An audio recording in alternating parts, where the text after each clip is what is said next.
Hey guys, welcome back to the channel, and today I'm going to show you how to check your credit utilization ratio on Credit Karma. Let's get straight into it. So to do that, all you got to do is follow these simple steps. The first is to log into your Credit Karma account. You can do that on the mobile app, or you can do that on the website.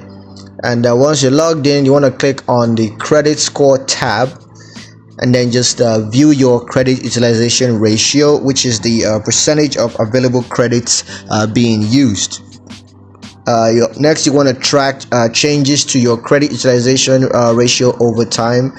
Here you can also receive notifications when your credit utilization ratio changes. So yeah, that's pretty much it on how to check your credit utilization ratio on Credit Karma.